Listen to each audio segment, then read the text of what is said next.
भीमराव अम्बेडकर जयंती के पावन अवसर एकत्रित हुए हैं। 14 अप्रैल का दिन हम सबके लिए अत्यंत गौरव और प्रेरणा का दिन है, क्योंकि इसी दिन भारत के महान समाज सुधारक, संविधान निर्माता, न्यायवादी, अर्थशास्त्री और दलितों के मसीहा डॉक्टर भीमराव अम्बेडकर का जन्म हुआ था। डॉक्टर भीमराव अम्बेडकर का जन्म 14 अप्रैल 1893 को मध्य प्रदेश के महू नामक स्थान पर हुआ था। उनका जीवन संघर्ष, साहस और आत्मविश्वास का अद्भुत उदाहरण है। उन्होंने बचपन में अनेक कठिनाइयां झेली, समाज में भेदभाव और छुआछूत जैसी बुराइयों का सामना किया, लेकिन उन्होंने हार नहीं मानी। कठिन परिस्थितियों के बावजूद उन्होंने शिक्षा को अपना सबसे बड़ा हथियार बनाया। बाबा साहब का मानना था कि शिक्षा ही वह शक्ति है जो समाज को बदला सकती है। उन्होंने कहा था, शिक्षित बनो, संगठित रहो और संघर्ष करो। ये संदेश आज भी हमें सभी साथियों के लिए उतना ही महत्वपूर्ण है। उन्होंने उच्च शिक्षा प्राप्त करने के लिए विदेशों तक का सफर किया।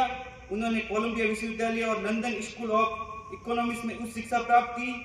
इतनी बड़ी उपलब्धियां हासिल करने के बाद भी उन्होंने अपना जीवन समाज के कमजोर और वंचित वर्गों में उत्थान के लिए समर्पित कर दिया था।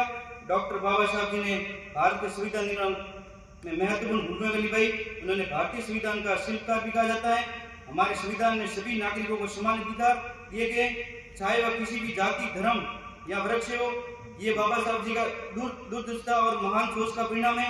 उन्होंने समाज में समानता, स्वतंत्रता और बंधुता का संदेश दिया।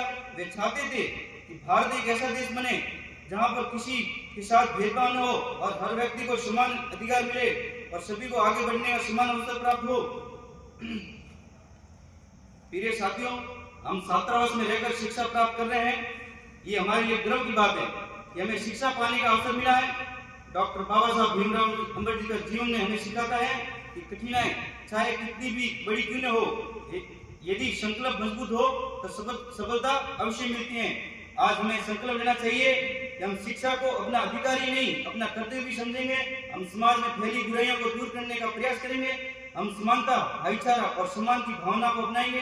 बाबा साहब केवल एक व्यक्ति नहीं बल्कि एक विचारधारा थे। उनका जीवन हमें प्रेरित करता है कि हम मेहनत करें और आगे बढ़े, समाज के लिए उपयोगी बने। अंत में मैं ये कहना चाहूंगा, डॉक्टर बाबा साहब जी का सपना तभी पूरा होगा जब हम सब मिलकर एक शिक्षित, समतामूलक और सशक्त भारत का निर्माण करेंगे। जय भीम, जय संविधान।